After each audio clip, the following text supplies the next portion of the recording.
Allan, the fact that you were arguing that it's okay to drive drunk is crazy. It's crazy to me. Like how you know what? Not yet. Not yet. Not yet. David, why do you insist on embarrassing me? I mean, child, y'all. David embarrassed me real bad. real bad, okay?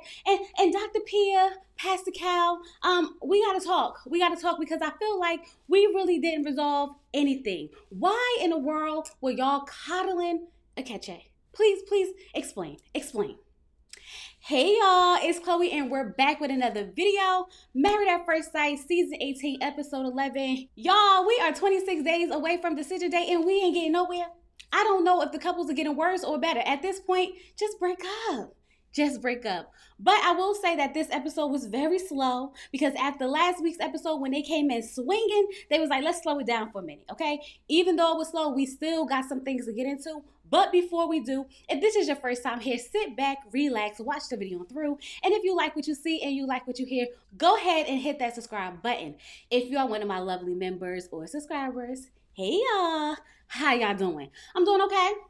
I'm doing okay. I did not leave this episode as aggravated as I thought I would be, okay? For that, I am thankful. So let's go ahead and get into it. So, you guys know, 26 days away from decision day, okay? David is on the way to the gym. He is so happy. He looks like he's refreshed. He's, about to go meet Madison. Now, he didn't say that, but I mean, yeah, y'all know Madison, his workout buddy. That's what they about to go do. Workout. Sure. Now, MM is in her diary cam, and she's all alone because Ike moved out. And she said that she's been calling him and texting him, and he's not responding. And I'm like, girl, he moved out. He packed up his stuff, and he left. I mean, take a hint, sis. Take a hint. All right. So Carla is in the apartment. She got her sound bowls out. She's about to do a sound bath. And her sister shows up. Now, Carla's outfit was really cute. I was like, ooh, I need one of them. Let me get the body first. Okay. But Carla's sister shows up and she's telling her, like, she just had a client. I said, look at Carla. Okay. Now, y'all know I was suspect about Carla doing hair. Okay. I was like, now, y'all know them clients ain't coming. But she did have a client. So I feel like, okay, so she's still going to be making some money. She may not be in the shop, but she's going to be making some money. Okay. So she's talking to her sister and she's telling her that she's trying to figure out, like, what she needs to change to help Juan find her more desirable, okay? She realized that she's more of a go with the flow type of person and he's more of a structure type of person. So she feels like she's going to start putting more intentions into what she wants in her business and stuff like that. And then maybe that will help Juan come around. Now listen, Carla, I understand that you want to do this to make yourself seem more desirable, but I also feel like this should be something that you want to do for yourself. Do this for you, because if you're not doing it for you, then you will not be happy, and that's just what it is. So Ike is having a one-on-one with Pastor Cal, okay? Pastor Cal said, listen, man to man, no BS, what's going on? He says he doesn't feel comfortable in his home. He said it started after the honeymoon. She wanted to have sex, and he really wasn't ready for that yet, okay? He feels like she would just be like this with anybody. He said 2 days after the honeymoon, she asked him to get into the shower with him. And then 4 days after the honeymoon, she asked him to move in with her. He said, what kind of person would ask somebody to move in with them 4 days after meeting them? Somebody who signed up for Married at First Sight. I'm just going to take a guess at it. Someone who literally married somebody that they never seen before. Okay? Someone who's on a honeymoon with somebody that they never met before. Someone who's about to move into an apartment with somebody that they never met before. It makes perfect sense to me. I mean, do you not remember the old seasons of Married at First Sight when they literally had to pick who house they was moving into? I mean, I don't feel like this is far-fetched, okay, but we already know that you're not really here for a marriage, which is why this is all so weird to you, right? I mean, someone who chased the show down for seasons after seasons should know, like, that's par for the course, correct? Pastor Cal said, that's part of the process. You're married and you're supposed to be thinking about the future. Pastor Cal said our most successful couples are people who come in who are here for marriage and they know that they're going to make it work no matter what. Yeah, but that's not him. That's not Ike. So it's not gonna work for him. This is why it just doesn't make sense in his brain, okay? He's like, I understand what you're saying, but I at least gotta like you. Ding ding ding ding ding ding ding ding ding ding. It's official. We know for a fact that he does not like her. Okay? He says it's her attitude. She always makes him feel small. He feels like an extra in her dream. Oh, yeah, it's because you can't live up to the expectation. You're taking your insecurities out on her. You feel as though because she has all these things going on, she's accomplished, she's well established, she's financially stable, and she got her ish together, and you just can't quite live up to it. Now you feel like you're an extra in her dream. I really don't feel like she makes you feel that way. You feel that way. And because you feel that way, you're projecting those feelings onto her. Ike. Okay? He says that she's been belittling him and disrespecting him, and he has never disrespected her. I said, so then what is the definition of disrespect? Because, sir, you called her an asshole.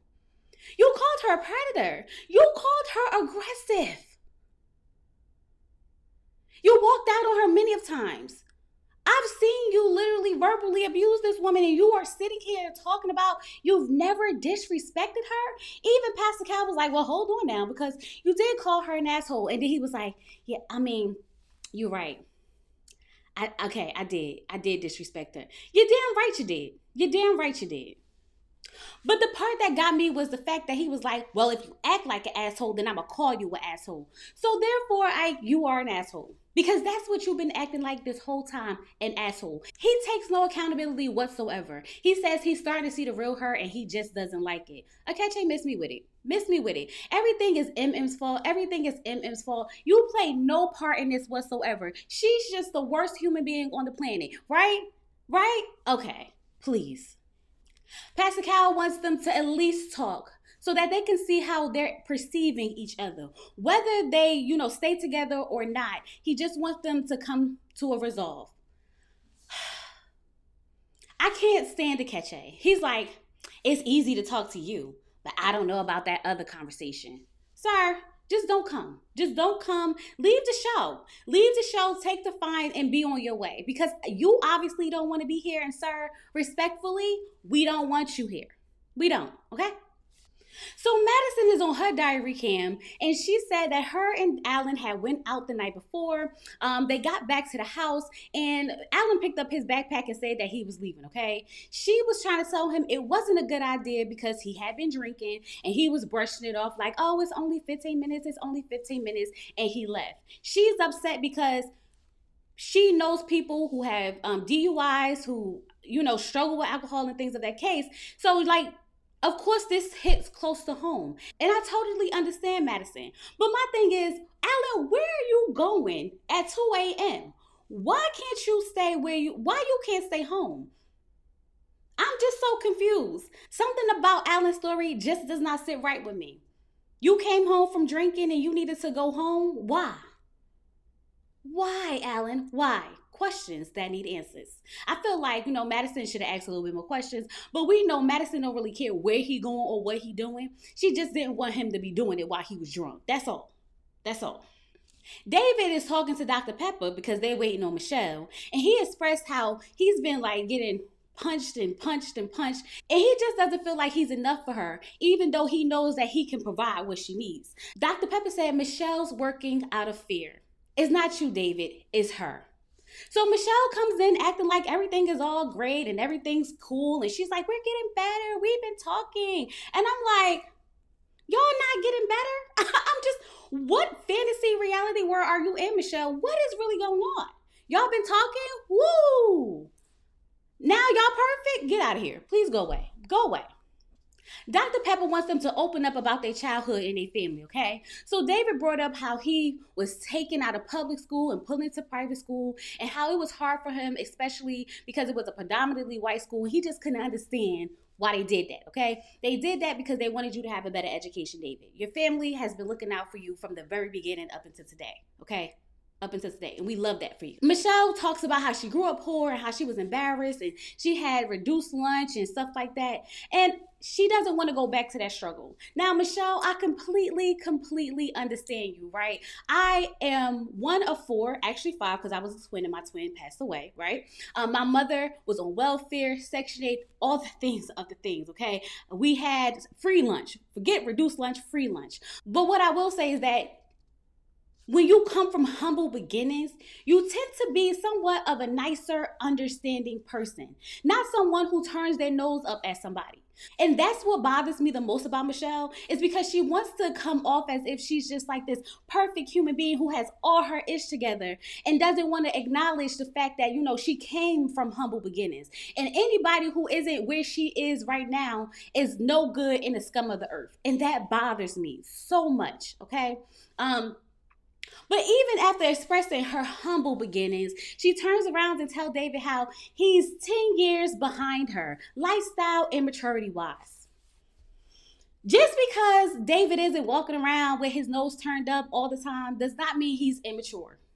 Just because David isn't walking around complaining all the damn time does not mean he's immature. Because he's actually seeing the glass as half full instead of half empty does not make him immature.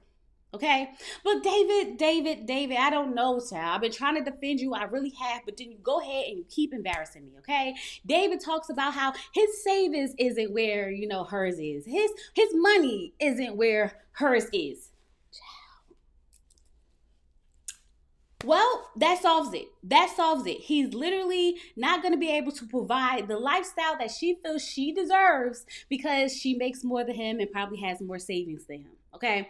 But we don't even know how much any of that is. Okay. That could be 500 to 200 or like 10,000 to 2,000. So we don't know the gap on how close he is to hers. Okay. So she's like, well, how far away are you from owning a 2-bedroom condo flat or something like that? He was like, maybe 1 to 2 years. Now, let me think about this, because I remember seeing Michelle's apartment. Does she own the condo too? Is she? Oh, okay. Because you are, giving him expectations that you're not meeting. I'm just like, I'm over it, okay? We already know that David cannot give Michelle what she wants. And even if he could, she probably wouldn't accept it. So at this point, just break up. Just break up. They walked out of this session feeling better than they ever have coming out of any other session. But I just feel like Michelle does this to us all the time, where she makes it seem as though everything's going great and she's finally coming around, and then she turns around and starts acting the same exact way. So we're going to get nowhere. I promise you we are, okay? So now Madison and Allan are riding in the car, okay? Allan's talking about how he just wanted to have a good night's sleep. He had to get up early, so he just had to go home and he didn't want to have to bother her. And I'm just sitting here like, Allan, nah. What's going on? Sir, what's going on? You had to literally leave to go home to get a good night's sleep. Ain't they 2 rooms in that house? You couldn't have slept in the other room? Something about this story just ain't adding up to me, okay? But it's the fact that Allan is willing to argue down Madison that, he can drive drunk. He can control himself. He knows when enough was enough, and he didn't have enough, okay? He just had enough to drive home. And I'm just sitting here like, Allan, no. Stop it. No matter which way you spin it, turn it, twist it, flip it, you were wrong. I am not mad at Madison for feeling some type of way, because she absolutely should have. You were putting yourself in danger. You were putting other people in danger. And that's not right, Allan. And I cannot believe that you are willing to die on the hill of it was okay for you to be driving drunk. No ma'am, no sir, no Pam. So MM is talking to Dr. Pia. Dr. Pia said, keep it funky with me. What do you think is really happening? She says she feels like he's just not ready for marriage. She's putting all this effort. She's been reaching out to him and he's not answering, and he moved out. And I'm like, and you still reaching out to him? Okay, MM. Girl, we not going to be desperate. No, I'm not going to allow you to be. Stop it now, okay? She says she wants to see her husband. Ain't no way in hell you could get me to call that man my husband. It may be a fact, but it is a fact that we don't want. Okay. After that man said, I don't want to sit next to that, after he accused her of predatory activity, after he called her an asshole, and the list can go on and on and on about the way he has treated her, there is no way the word husband would be in my vocabulary.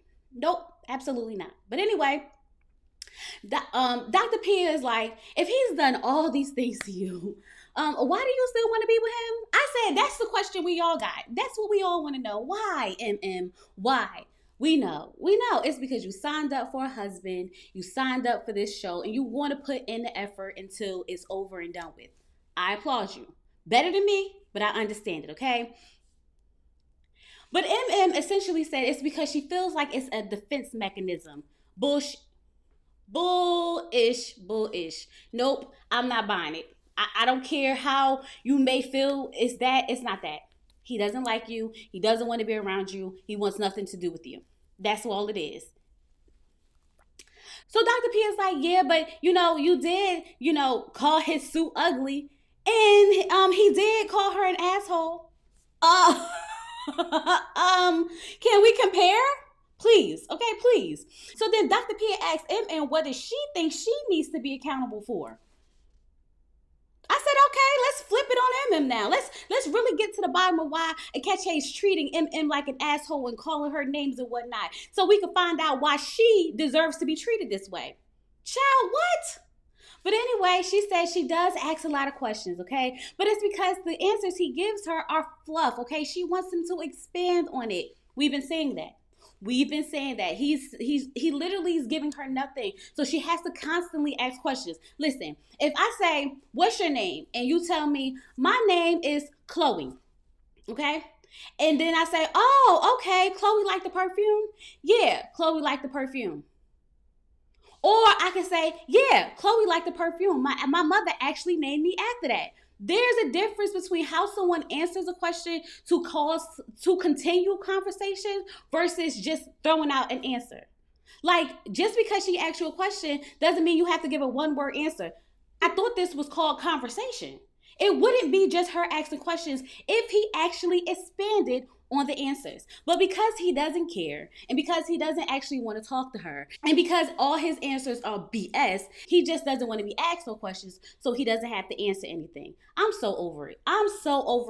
Let me tell you something. By the end of this, better say no on decision day. I'm going to let her continue to try. But she better say no on decision day.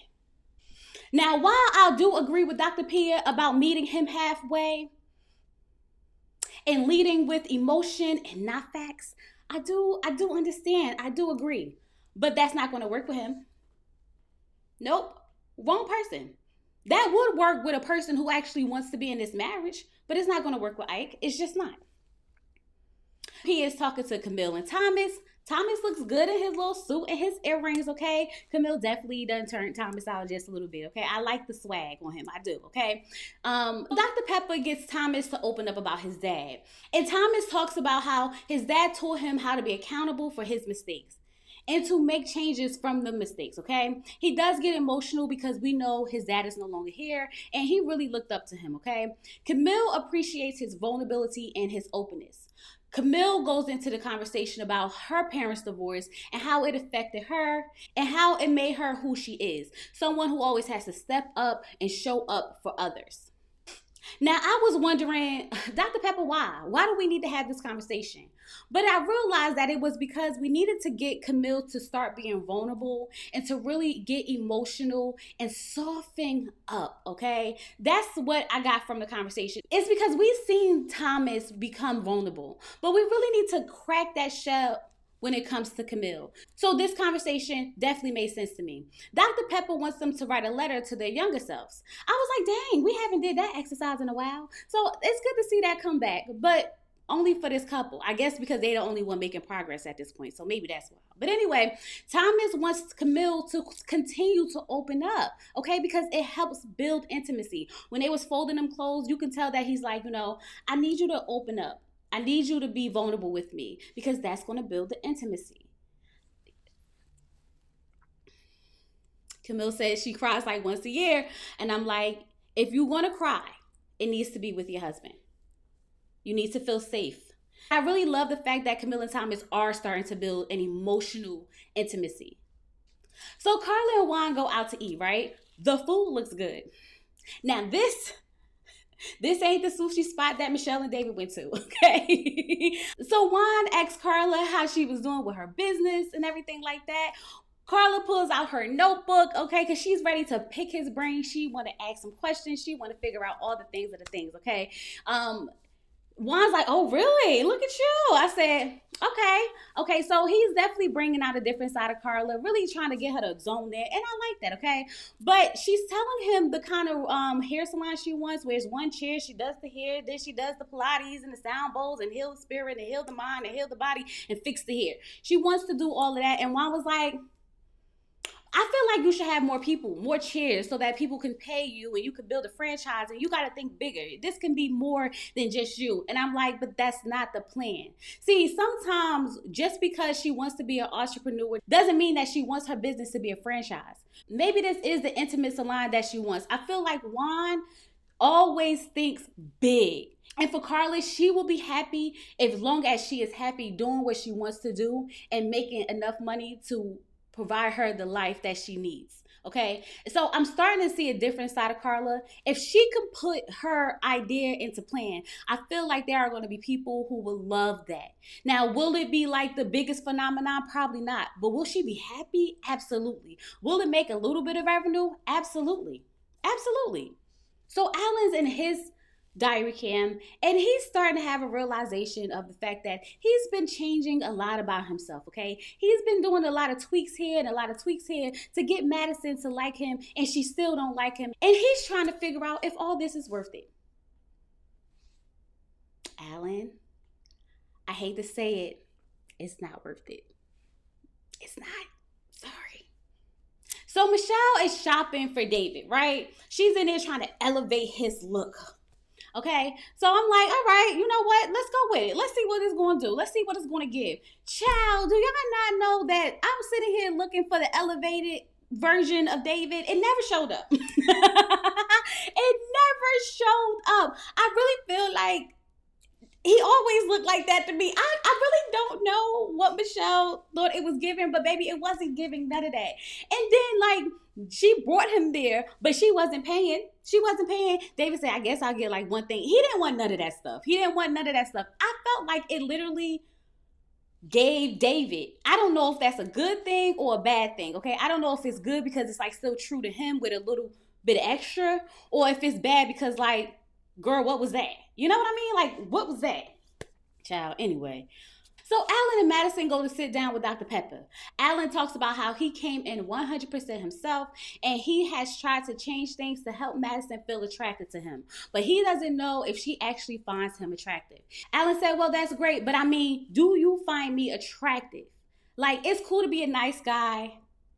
I see you be comfortable with the ladies. I see you be comfortable with David. But do you find me attractive? And Madison said, well, that's a weird question to ask. No, it's not, Madison. No, it's not. But because you couldn't come up with anything, and I mean anything, that's the only response you got. That's the only response you got. The girl had the nerve to say that she told him he looked nice the other day. Child. Just break up. Dr. Pepper gets them to open up about their childhood, and Allan talks about his childhood and how he felt like no one was listening to him in his parents' divorce, so much so where he had to jump over like the little rail thing in the courtroom to try to get people to listen to him. And I said, and look at it happening again. It's happening again because we still don't know if Madison finds him attractive. Once again, they just be ignoring Allan. I kind of feel bad for him. It's like, you know, reliving the same situation over and over, where it's like you're never enough. Just get out of there, Allan, before it crushes your self-esteem. Just get out of there, okay? Madison talks about her childhood and how she didn't really feel safe, and how her mother said some things to her as a child that really stuck with her, okay? I still feel like a part of Madison wasn't completely opening up, okay? I felt like she was beating around the bush about like the dynamics between her and her mom, which I mean, if she wants to keep that private, she can. If she did and they chose not to air it out of respect, cool. But I feel like her mother may have had a drinking problem and things may have transpired in her past that really triggered her about Allan driving drunk. Okay, they really beat around the bush with the whole situation, so I can't really say what it is or what it's not. But I definitely know that whatever Madison dealt with her mother, him drinking and driving triggered her. So Thomas and Camille are reading their love letters to their younger selves, and after hearing Camille's letter, I'm gonna take her off the list, y'all. I am. I appreciate seeing her growth through this season, and it shows that the right person can bring out the best part of you. I feel like Thomas have really helped Camille grow into a different version of herself. Even seeing Thomas now after hearing his letter and how like more confident he is, I feel like it's definitely nice to see them two actually bringing out the best of each other. I'm rooting for them. Somebody gotta make it through, and I'm rooting for them. I really am starting to enjoy seeing Thomas and Camille progress. Like you literally seen it from the very beginning get to where it is now, and it's actually beautiful to watch. Not gonna lie, not gonna hold you.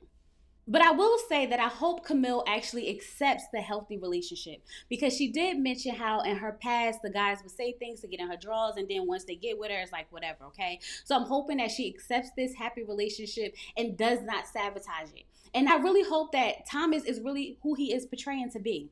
I really hope this isn't an act or a scam because if these two are really being transparent and really true to this process, they can make it. They can make it. So Carla is introducing Juan into her world, okay? They are doing Pilates. The the scene was very peaceful, okay? I really like Juan and Carla. I feel like they balance each other out. I really enjoy seeing Carla in her element. You can tell that she really wants this, this business, this Pilates hairstyle situation that she got going on.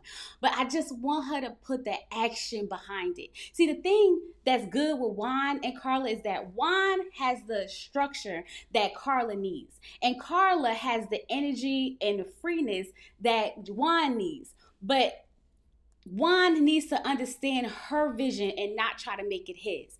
If they could just come together and help balance each other out just a little bit, they could be a power couple. Not gonna hold you, they really could. Like just sitting there listening to how Carla has like now become really intentional about what she wants. I just want her to want to do it for her and really put her back into it and get it done. That's it. That is it and that is all, okay? Pastor Cal, Dr. Pierre are meeting with MM and Ike. And baby, yes, we need both of them. We need both of them, okay? Ike walks in, of course, with that damn backpack on, and I immediately wanted to fight. Immediately, okay? So, let's get to the bottom of this issue. Pastor Cal said, where did the issue start? MM said at the housewarming, because that's where he called her aggressive. Ike said her cousin asked me 5 words to describe her, and aggressive was one of those. Okay. MM said, but it wasn't until we sat down with Dr. Pia that I learned that I was making unwanted advances. Oh, okay. Right. She translated that as she was doing too much and that she needed to back up. And Ike was like, that's exactly what it meant. His energy triggers me. This just him sitting there, the look on his face, the way he talks, it triggers me, okay? He said he didn't want to heighten the situation because he wasn't ready for sex and he felt as though he wanted to keep the sanctity of their marriage and he was going to protect her because he didn't want to just do it just to do it or whatever the case may be, okay? So Dr. P is like, but did you communicate that to her? And he was like, no. Dr. P was like, so you just assumed that's what she needed. And MM received it as rejection. Because it was rejection. I'ma need y'all to stop sitting here falling for this BS that this man just be talking. It was rejection. He can call it whatever he want. He can say whatever he want. It was rejection. It's been rejection from the second day she asked him to get into the shower, the fourth day she asked him to move in with her. It's been rejection. Akeche does this thing where he tries to make scenarios, he tries to make issues out of other things, and then turn around and switch it and say it's this, and turn around and switch it and say it's that. Make up your mind. Was it the housewarming? Was it the advances? Was it the honeymoon? Every time we talk to a Akeche, it's always a different scenario as to how she made him feel little, or how she comes off too horny. Like, we don't know what the issue is at this point. I really couldn't tell you. So Pastor Cal's like, you do know that you can't control the situation. Couples who actually make it, just let it flow organically. And I'm not saying that you have to have sex, but you need to just let it naturally flow, okay? You're trying to control it. He says that he doesn't like when she asks all these questions. Child. MM said, I just have questions, so I asked them. Okay, apparently they went out to a jazz thing. They was listening to the music and she started asking questions. Now, I do understand how that could be annoying. We trying to enjoy and you asking questions. Maybe y'all could have had a conversation somewhere. But I do feel like it's just frustrating because every time MM is around Akeche, I feel like he doesn't talk to her. And she wants to have conversation. She really wants to get to know him. She wants to know what he likes, what he doesn't like, what's his plans, and da-da-da-da-da-da-da-da. And because, there's never an opportunity. It's never a right time for MM to ask that man a question. Whether it's at the jazz concert, whether it's in the bed before they go to sleep, there's never a freaking right time. I am aggravated because they was coddling Akeche the whole time. Turned around and asked Akeche, what does he need from MM? Why nobody asked MM what does she need from Akeche? I'm sitting here trying to figure out why we not getting to how he feels belittled. I'm trying to figure out why we still haven't heard him apologize for calling her an asshole. But somehow we got to him moving back in. And MM asking him to move back in? I am sitting here like we missed something. Something must have been cut out because, baby, I didn't even hear an apology. He's art. She's science. Boo, boo, boo. No. We have bigger issues to address and solve. And I felt like we solved absolutely nothing. We put a Band-Aid over some ish and we sent them people back into there, and Ike owned up to nothing, took no accountability for nothing. Then they had the nerve to ask him what he needs from MM. Get away from me. The way, it pissed me off. It pissed me off. I did not like that scene at all.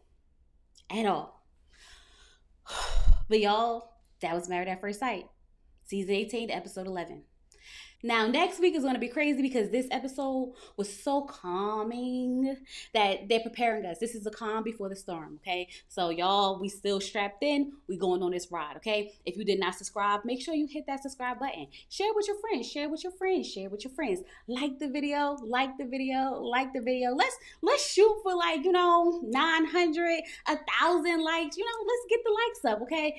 Drop me some yellow hearts and let me know that you were here. Leave your comments down below. Let's get the conversation started. And with all that, I'll talk to you guys later. Peace.